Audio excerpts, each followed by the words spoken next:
It's a typical Tuesday night in Beverly Hills. Matt Damon walks into an upscale restaurant, exhausted from a long day of filming, just looking for a quiet dinner. But what he sees next shakes him to his core and leads to an act of courage no one saw coming. In front of him stands a young waitress with a black eye, trying to hide her pain behind a forced smile. She moves carefully between the tables, her body tense, her eyes distant. Matt notices, and something deep inside him refuses to look away. It's as if the entire room has chosen to ignore what's right in front of them, but not him. What was supposed to be just another quiet meal turns into a moment that will change lives forever. To continue listening to this beautiful and special story, please hit that like button and subscribe to the channel. Write your name and the city you're watching from so I can include a special shout out for you in an upcoming story. The autumn breeze swept through the streets of Beverly Hills as Matt Damon pulled up to Chez Laurent, one of LA's most exclusive French restaurants. After 14 hours on set filming his latest project, all he wanted was a quiet corner table, a good meal, and maybe 30 minutes where nobody would recognize him or ask for a selfie. The restaurant's warm amber lighting welcomed him as the maitre d' led him to a secluded booth near the back. Matt had specifically requested privacy, not because he was arrogant, but because sometimes even Hollywood's most down-to-earth actors needed a moment to just be human. As he settled into the plush leather seat, Matt glanced around the restaurant. The usual Beverly Hills crowd filled the space. Business executives closing deals over wine, couples celebrating anniversaries, and the occasional celebrity trying to enjoy a normal evening out. The soft murmur of conversation mixed with the gentle clinking of silverware against fine china. "Greetings, sir. Welcome to Chez Laurent." Matt looked up to see a young woman standing beside his table, notepad in hand. She couldn't have been more than 25, with auburn hair pulled back in a neat ponytail and the kind of genuine smile that seemed rare in this part of town. But something made Matt pause. There was something different about her demeanor. A tension in her shoulders, a careful way she held herself. "I'm Emily, and I'll be taking care of you tonight," she continued, her voice professional but soft. "Can I start you off with something to drink?" "Just water for now, thanks," Matt replied, studying her face more carefully. That's when he saw it, a faint discoloration around her left eye, partially concealed by makeup but unmistakable to someone paying attention. His stomach tightened. Emily nodded and turned to leave, but Matt noticed the slight wince as she moved, as if every step required effort. Years of working with stunt coordinators and observing human movement for his roles had taught him to recognize when someone was in pain, and this young woman was definitely hurting. While Emily went to get his water, Matt found himself unable to focus on the menu. His mind kept returning to what he'd seen. The bruising around her eye, the way she'd favored her left side when walking, the practiced smile that didn't quite reach her eyes. He'd grown up in a working-class family in Massachusetts, where his mother had taught him to notice when people were struggling. "Matthew," she used to say, "the world has enough people who look the other way. Don't be one of them." Emily returned with his water, moving carefully between the crowded tables. "Have you had a chance to look at the menu, sir?" "Actually, I'm still deciding," Matt said, looking up at her. "How long have you been working here, Emily?" She seemed surprised by the personal question. "About 8 months, sir. Are you ready to hear about our specials?" Matt noticed how quickly she'd redirected the conversation back to work, and how she kept glancing toward the bar area where a stern-looking man in a suit was watching their interaction. The man's expression was hard, his arms crossed, and Emily seemed to tense up whenever she caught his eye. "The salmon sounds great," Matt said finally. "And Emily, are you okay? You seem tired." For just a moment, her professional facade cracked. Her hand instinctively moved toward her ribs, and Matt saw real fear flash across her face before the smile returned. "I'm fine, sir. Just a long shift. I'll get that salmon started for you right away." As she walked away, Matt watched the man at the bar approach her. Even from across the restaurant, Matt could see the aggressive body language, the way the man leaned in too close, spoke with sharp, quick words, and how Emily shrank back slightly. When the conversation ended, Emily looked even more shaken than before. Matt had seen enough domestic violence awareness campaigns to recognize the signs, and every instinct told him that Emily was in serious trouble. 20 minutes later, Emily returned with Matt's salmon, her hands trembling slightly as she set down the plate. The man from the bar, who Matt now assumed was the manager, was still watching from across the room. "Emily," Matt said quietly, "I don't mean to pry, but if you're in some kind of trouble, there are people who can help." Her eyes widened, and she glanced nervously toward the manager. I said, I don't know what you mean, sir. Everything's fine. Can I get you anything else?" But Matt noticed how her voice shook on the word fine, and how she clutched her notepad like a lifeline. "Look, I know we don't know each other, but sometimes it helps to talk to someone neutral. I'm just a customer who's concerned." Before Emily could respond, the manager appeared beside their table. He was a heavy-set man in his 50s with cold eyes and an oily smile. "Mr. Damon, what an honor to have you dining with us tonight. I'm Richard Castell, the manager. I hope Emily here is taking good care of you." Matt noticed how Castell's hand landed possessively on Emily's shoulder, and how she flinched at the contact. "She's been very professional, thank you." Good. Emily is one of our special employees. She knows how important it is to keep our VIP guests happy and not bother them with personal conversation." Castell's grip on Emily's shoulder tightened as he spoke, his message clear. "Actually," Matt said, his voice taking on a steely edge, "I was the one asking Emily questions. I always like to know a bit about the people serving me. It's called being human." Castell's smile faltered slightly. "Of course, sir. Emily, why don't you check on table 12? I'm sure Mr. Damon doesn't need any more conversation." Emily nodded quickly and hurried away, but not before Matt caught the grateful look she shot him. Castell lingered for a moment longer, his fake smile returning. "Enjoy your meal, Mr. Damon, and please, let me know if there's anything at all you need." The threat in his tone was subtle but unmistakable. Matt barely touched his salmon as he watched the restaurant's dynamics unfold. Emily moved between tables like someone walking on eggshells, while Castell monitored her every interaction. Other staff members seemed to actively avoid looking at Emily, and Matt began to suspect this wasn't just about workplace harassment. When Emily brought his check, Matt made his decision. "Emily, I need to ask you something, and I need you to be honest with me. Are you safe at home?" Her composure finally cracked. Tears welled up in her eyes, and her voice was barely a whisper. "Please don't ask me that. I can't. If he finds out I talk to anyone—" "Who? Your boyfriend? Husband?" She nodded, unable to speak. Matt's heart pounded as the pieces fell into place.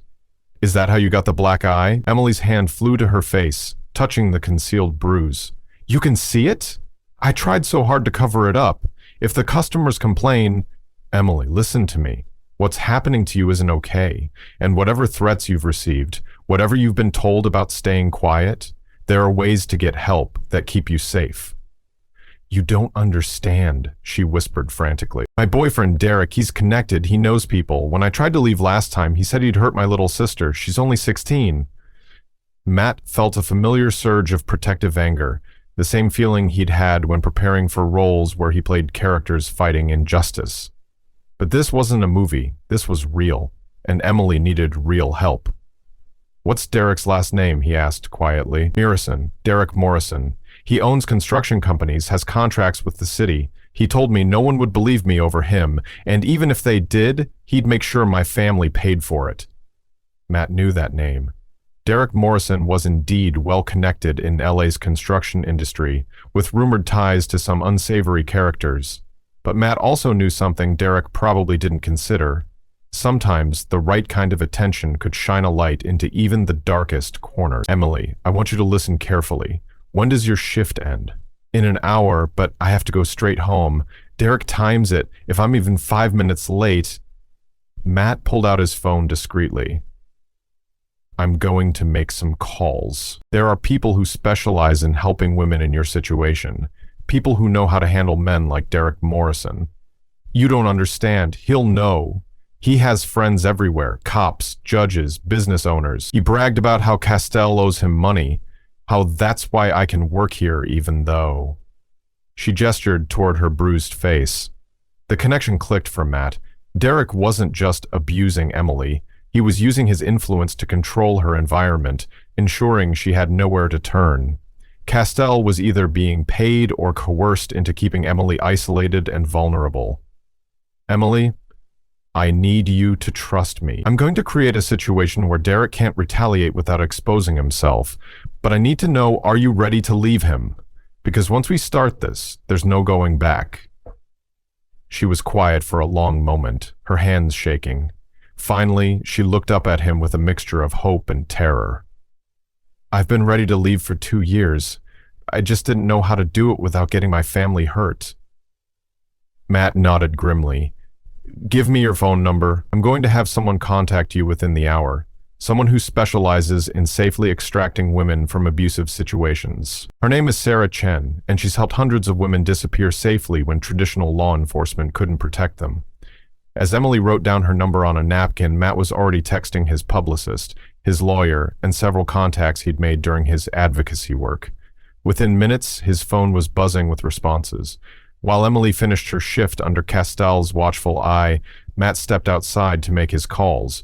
His first conversation was with Sarah Chen, a former FBI agent who now ran a private organization helping domestic violence victims escape safely. Matt, I've heard about Morrison, Sarah said over the phone. He's been on our radar for years, but his victims have always been too scared to come forward. If this Emily is willing to testify, we might finally be able to take him down. What about her family? He's threatened her 16-year-old sister. We can handle that. I have a safe house network, and we've dealt with men who use family members as leverage before. But Matt, are you sure you want to get this involved? Morrison has connections that could make your life complicated. Matt thought about his own daughter, about the kind of world he wanted her to grow up in. Sarah, if I can't use my platform to help someone like Emily, then what's the point of having it?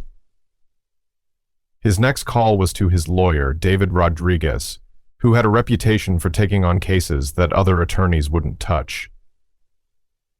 David, I need you to start building a case against Derek Morrison for domestic violence, intimidation, and possibly racketeering, and I need you to do it quietly until we're ready to make noise.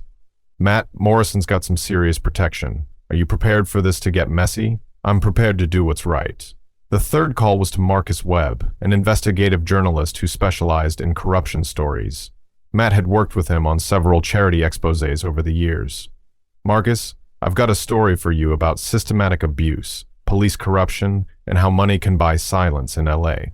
Are you interested? Always. What do you need?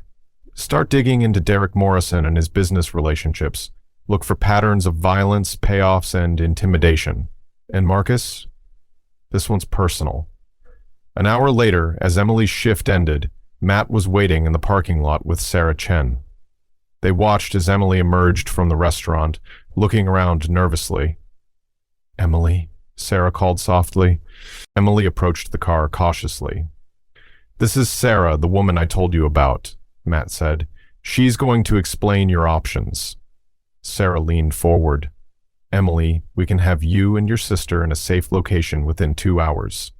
We have legal advocates ready to file protection orders, and we have investigators who can gather evidence against Derek. But I need to know, are you absolutely certain you want to do this? Emily looked back at the restaurant, then at Matt, then at Sarah. What happens to Derek? If we do this right, Derek goes to prison, Sarah replied. But it won't be immediate, and it won't be easy. Men like him don't go quietly. Matt's phone buzzed with a text message. As he read it, his expression darkened. Emily, we may have a problem. My investigator just sent me Derek's current location. He's heading to the restaurant. He's early. Emily went pale. He's never early. Something's wrong. Maybe someone told him.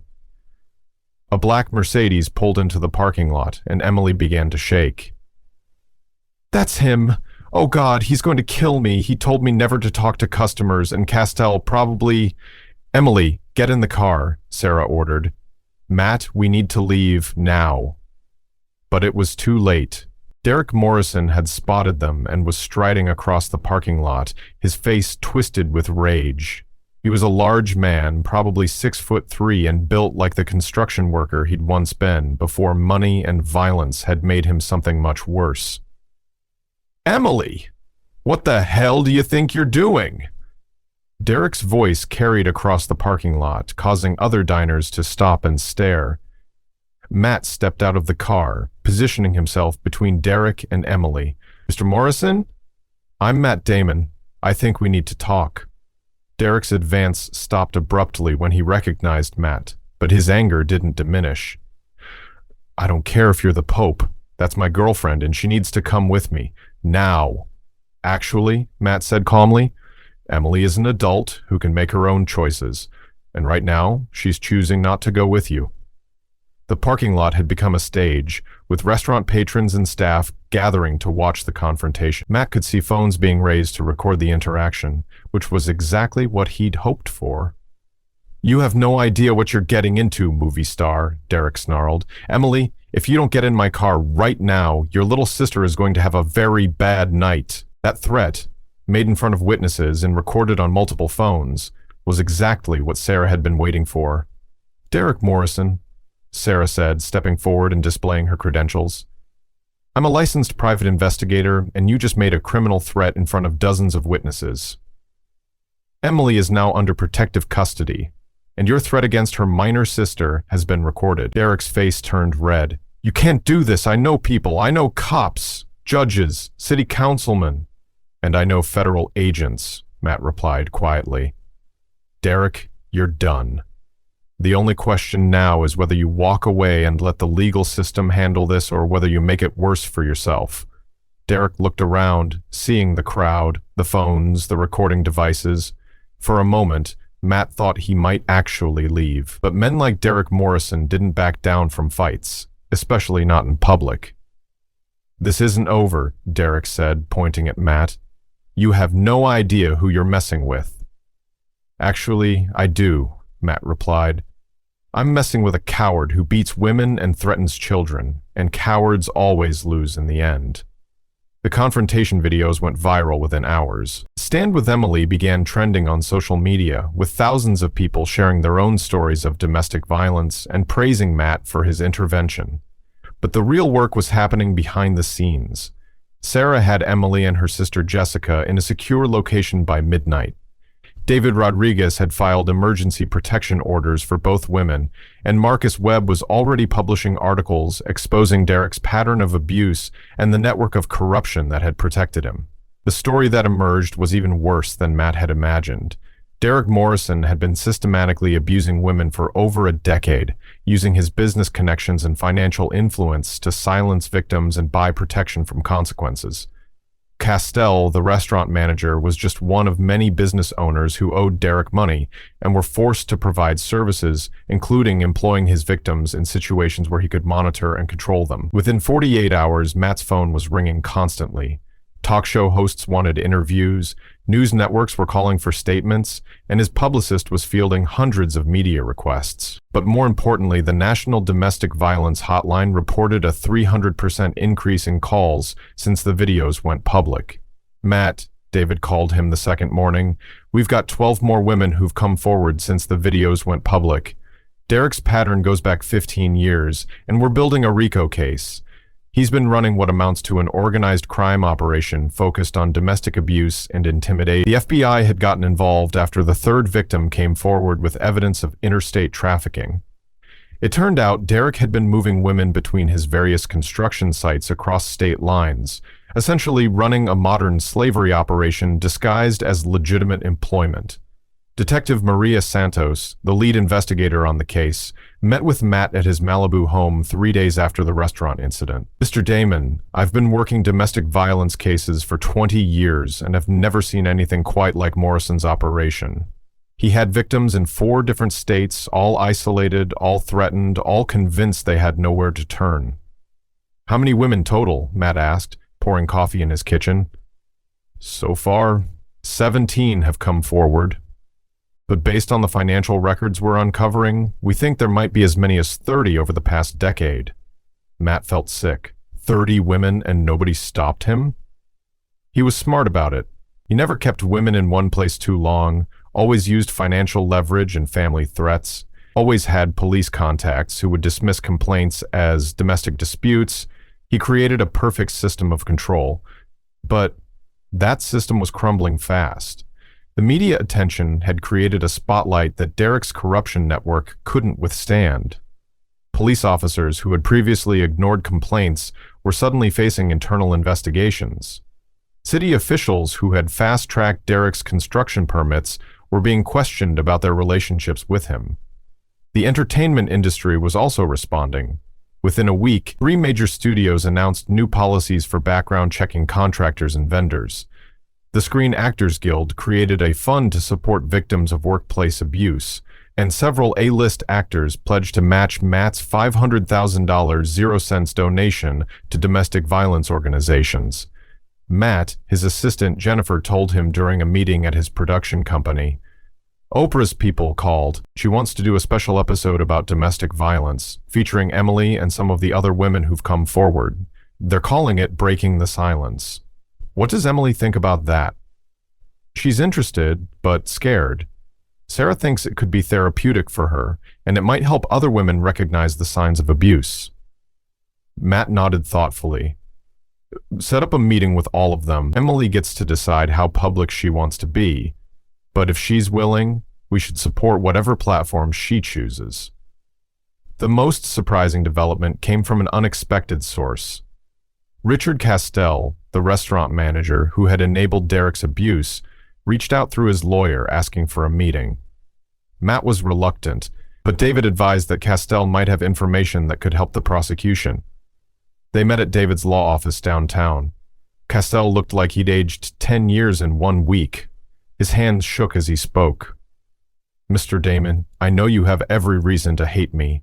What I did to Emily, to all of them, it was unforgivable." "Then why did you do it?" Matt asked bluntly. Castell's voice broke. "Derek owned my restaurant. Not officially. It was all hidden through shell companies. But he owned it. My wife has cancer, and the medical bills. When Derek offered to buy my debt and let me keep managing the place, it seemed like a miracle. I didn't know about the women at first." "When did you find out?" "About 6 months ago. Derek started placing women in my restaurant, always with the same story. They needed work. They were difficult employees who needed watching. They couldn't be trusted to interact freely with customers. I suspected something was wrong when I saw the bruises, the fear. But Derek made it clear that asking questions would mean losing everything." Matt felt a mixture of anger and pity. "You chose your financial security over their safety." "I know. And I'll have to live with that for the rest of my life, but Mr. Damon, I have records. Financial transfers, text messages, even some recordings of Derek's instructions. I want to turn everything over to the FBI. This information proved crucial. Castell's records revealed the full scope of Derek's operation, including connections to human trafficking networks in Nevada and Arizona. The case was now being handled by a federal task force, and Derek was facing charges that could put him away for life. But perhaps the most meaningful moment for Matt came 4 days after the confrontation, when Emily called him from the safe house. "Mr. Damon? It's Emily. I just wanted to thank you. Not just for helping me, but for seeing me. For the first time in 2 years, I woke up this morning without being afraid." Matt felt tears prick his eyes. "Emily, you don't need to thank me. You're the brave one. You were surviving something terrible long before I showed up." The advocate here says Derek was arrested this morning. They found evidence of other crimes when they searched his properties. She says he's going to prison for a very long time. "And how are you feeling about that?" "Scared," she admitted, "but also hopeful. For the first time in so long, I have hope." The arrest had indeed happened that morning. Derek Morrison was taken into custody at his Beverly Hills mansion, where FBI agents discovered detailed files on dozens of women, including photographs, personal information, and what appeared to be a rating system for their compliance levels. The media coverage of Derek's arrest was extensive, but Matt was more interested in the calls he was receiving from advocacy organizations across the country. The case had sparked a national conversation about how wealthy, connected abusers could operate with impunity for years. "This is bigger than just Derek Morrison," Sarah Chen told Matt during a strategy meeting. "This case has exposed systematic failures in how domestic violence is handled when the perpetrator has money and influence. We have an opportunity to push for real legislative change." And that's exactly what they did. 6 months later, Matt received an invitation to Emily's graduation ceremony. She had enrolled in college to study social work, determined to help other women in situations like the one she'd escaped. "I want to be like Sarah," Emily told him when they met for coffee afterward. "I want to be the person who shows up when someone needs help." Derek Morrison had been sentenced to 15 years in federal prison on charges including domestic violence, racketeering, intimidation of witnesses, and conspiracy. His conviction had led to a broader investigation that exposed corruption in several city departments and resulted in additional arrests. But perhaps more importantly, Emily's story had inspired legislative changes. The Emily's Law Bill, supported by Matt and other advocates, created new protections for domestic violence victims and established funding for the kind of private safety networks that had saved Emily's life. "You know what I learned that night?" Matt told Emily as they sat in the coffee shop near her college campus. "I learned that sometimes the most important role you can play isn't in a movie. It's in real life, when someone needs you to just pay attention and care enough to act." Emily smiled, the first completely genuine, unguarded smile he'd ever seen from her. "I learned that heroes don't always wear capes. Sometimes they just ask if you're okay and refuse to accept fine as an answer when you're clearly not fine."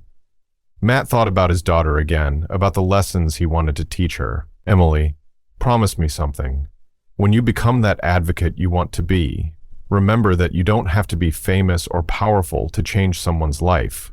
You just have to be willing to see them." "I promise," Emily said. "And Mr. Damon, thank you for seeing me."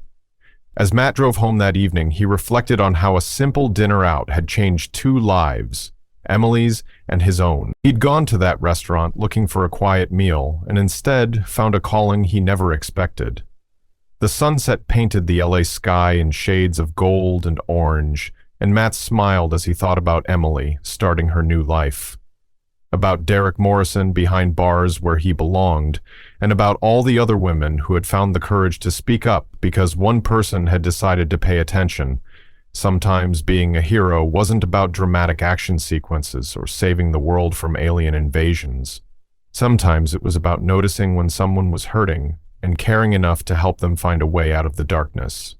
That night at Chez Laurent had taught Matt that the most important performances happen off-screen, in moments when nobody's watching except the person who needs you most. And that was a lesson worth more than any Oscar. Thank you all so much for joining me on Emily and Matt's incredible journey tonight. Stories like this remind us that we all have the power to make a difference in someone's life, just by paying attention and caring enough to act. If you or someone you know is struggling with domestic violence, please remember that help is available, you're not alone, and there are people ready to support you. I hope this story touched your heart as much as it touched mine to share with you. Until our next story together, remember to look out for one another and never underestimate the power of human kindness. Take care, everyone.